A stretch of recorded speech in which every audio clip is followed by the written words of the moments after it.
Hey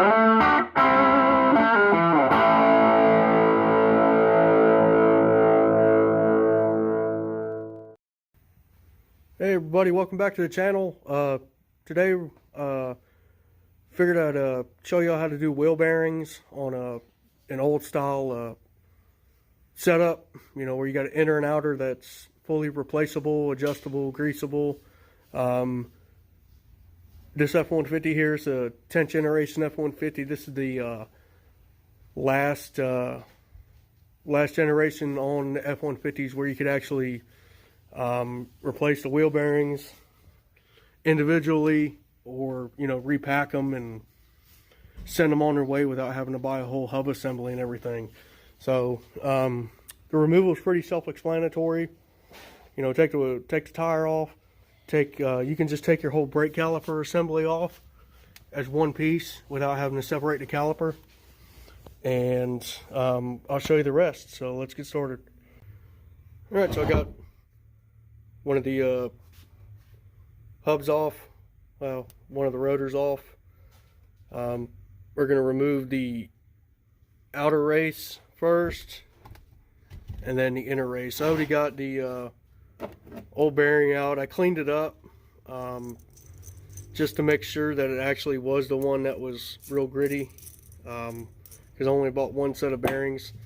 The other, on the other side, I think I replaced these probably 40,000 miles ago. So what I did is I just cleaned them out, and they sound nice and good. They don't sound all gritty like the other one did. So these are just going to get repacked and put back on.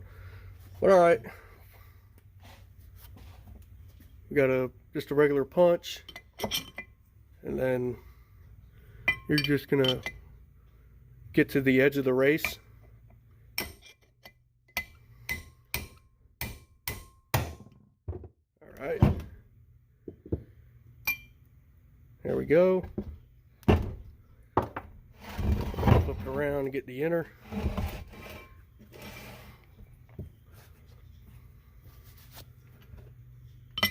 If you don't like getting greasy and dirty, this is not a job for you.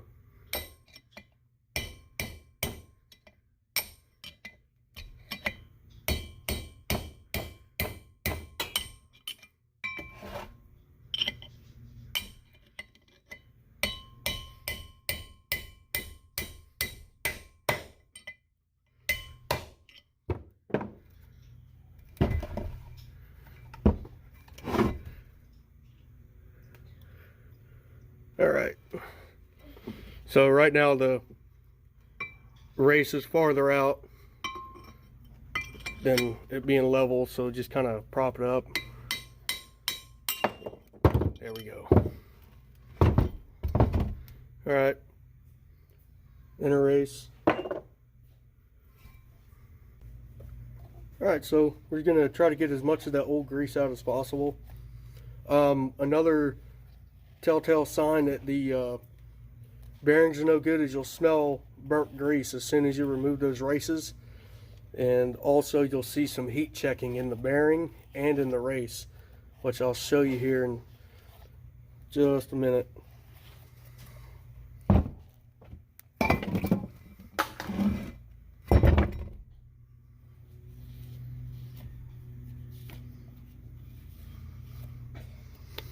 You got to get too crazy with it. As long as the surface where the race goes is dirt free, you'll be good. All right, so I got our new outer race here. I can put just a little bit of tiny layer of grease on the outside of it, make it a little bit easier to drive in there. And then you want to make sure, because this race is tapered on the inside, you want to make sure your taper's facing out. So just get it started with your fingers. They do make special drivers and stuff for these, but I don't have any. Been doing these for years and never really needed one. Just got to move the camera to get my punch at a right angle. All right, now another thing you could do if you can't get it set right, with your fingers or giving some taps with a punch, just get a socket that matches the outside diameter You know, it's a lot easier on these little ones, but on a bigger one, you know, you'll have to use a block of wood or something like that, and just take your time. But we're just gonna give it some taps. Just try to do a you know, like a cross. It should go right down in there like it's doing.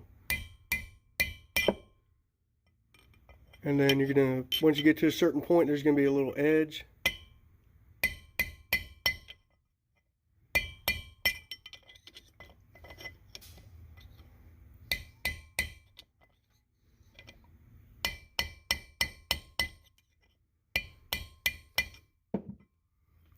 All right.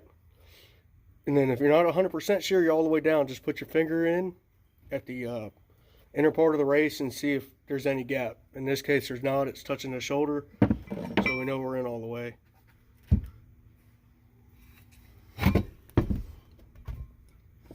And do the same thing to the back.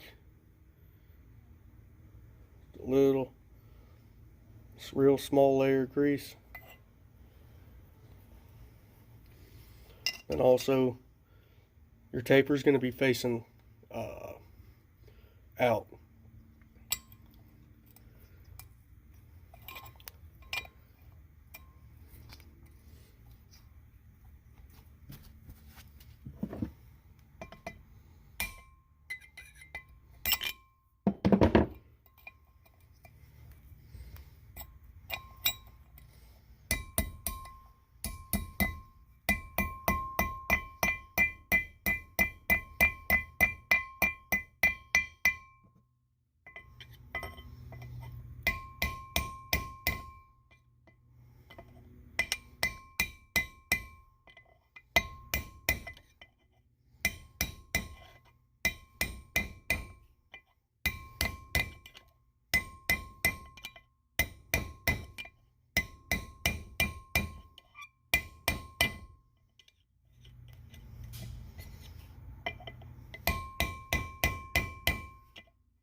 All right, same thing like the outer, it's hitting that shoulder. All right, so now it's time to pack the bearing. Grease wise, it doesn't matter what brand of grease you use, as long as it's a moly based grease and it says it's specifically for wheel bearings. You know, it could be for suspension, you know, U-joints, anything like that. As long as it says wheel bearings on it, you're good. Because if you use any of the cheaper organic based ones, you know, like the tan colored ones and stuff like that, they don't have they'll break down real fast, and you know, it's just going to burn the bearings up. So it's going to be real dirty. I'm showing you the old school way. They do make little grease packers where you put the bearing in, you put your grease in, and then you use a machine. All right, so let's get the palm of your hand and get you some right in the middle. All right, take your bearing and you're gonna just keep, basically what you're gonna want to do is have it face this way, and then you're gonna basically scoop it. This is real hard to do on camera. I'm just trying to make sure that you can see what's going on here.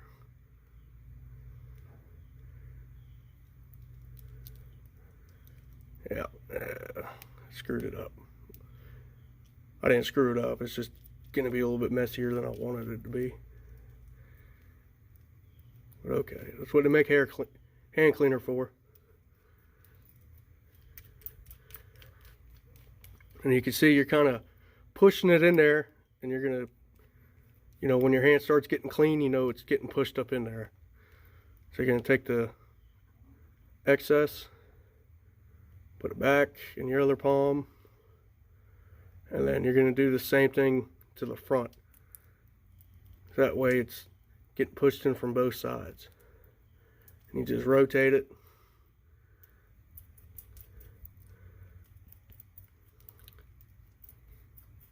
All right. And then just take the rest of it and put it on the outside.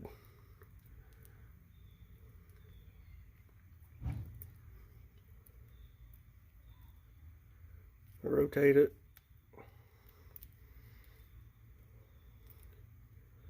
All right. Not bad. So we're going to go ahead and set that in the race. Let's try to take some of that extra grease you have and put it behind it.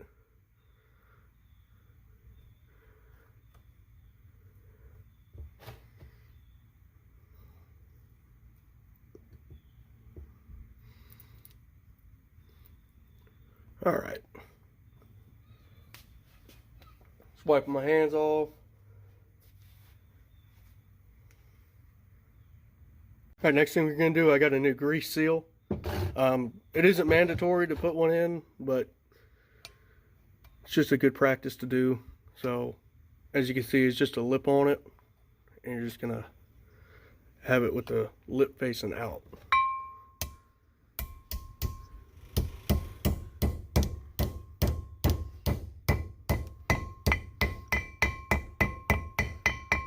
All right. Just take a little bit of that extra grease and just put it on the edge of the seal here. And then, well, not on the edge of the seal, on the rubber lip part. You want to try to keep the dirt off the edge, because that's just going to attract dirt and get your ABS ring all dirty. Alright, we're going to do the same thing for the front. I mean, for the outer wheel bearing.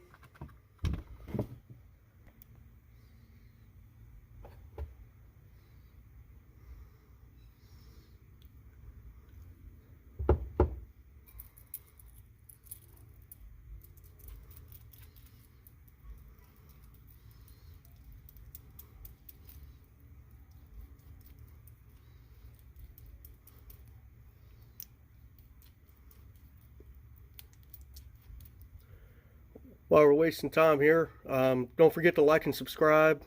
You know, if my videos are helpful, lets me know you all are there. Keep me motivated to keep doing these videos. I know I can be a little boring at some times, but hopefully the boringness makes up for education. So, all right, well, moving on. It's a tiny little bearing, so it didn't take much. So we got all in the inside. We're gonna get the outside. Put some on the, you know, instead of wasting all this grease in a rag, just put it in here. It's not going to hurt nothing. Then put it in like so. And then just like on the inner, just put you a little bit of extra around it. All right. Now it's time to put it back on the spindle. All right. All right, so we got the assembly here. Gonna just put it on the spindle. All right. And you're just gonna put your outer bearing in.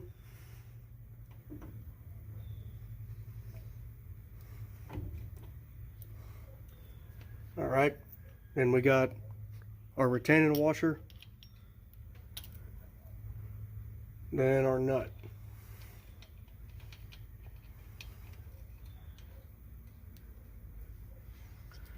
You can either get you a socket or wrench, doesn't matter,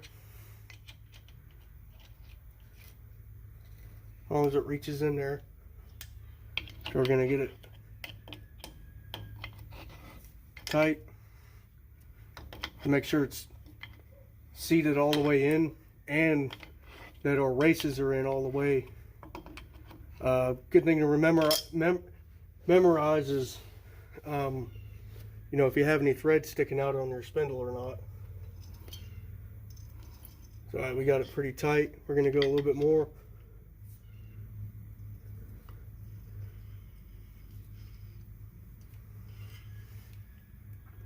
All right, that's real tight there. Doesn't want to move real good. So, all right, what I normally do is I'll get it real tight to where it still spins. Back it off about 1/8 of a turn. Check it again. Go another 1/8 of a turn. Spin it again. Another 8. Spin it. Wiggle it. So now we got some wiggle in it. Let's go another 8 till it makes contact.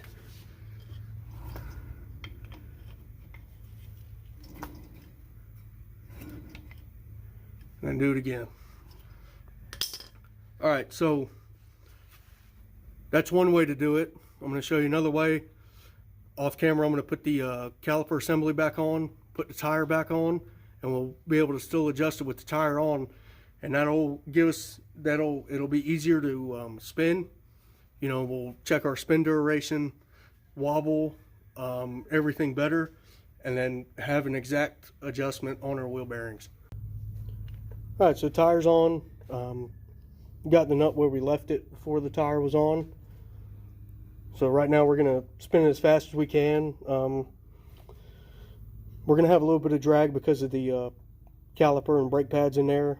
One thing you can do is compress the brake pads into the caliper, you know, to prevent the interference.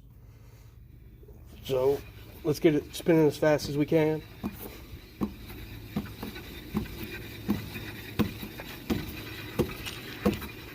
Go ahead and put your ratchet on there, and then just let it touch. Feel it again.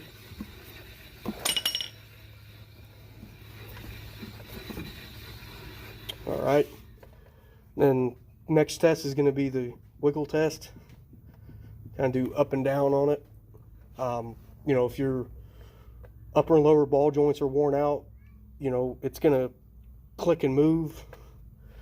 But as long as you don't see it flexing on the between the hub and spindle, you're good. So I got these a little bit tight, so I'm just gonna back off them just a tad. All right, that feels a lot better. All right, so your nut lock goes in there. Put your cotter pin in there.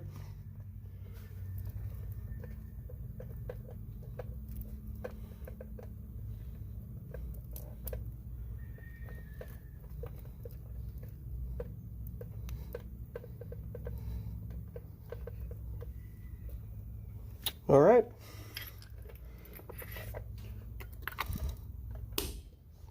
And that's it. It's going to be the same thing for the other side. All right, everybody, that's going to conclude the video on the wheel bearings. You know, it doesn't have to be this exact vehicle. Any older vehicle that has these style wheel bearings, they're very, very common. Whether it's a full drive, two-wheel drive, anything like that, the same procedure is going to, you know, be what I showed you with the races, packing the bearings, preloading the bearings, the dust seal, everything like that. Don't forget to like and subscribe, and y'all have a good one. Appreciate you watching.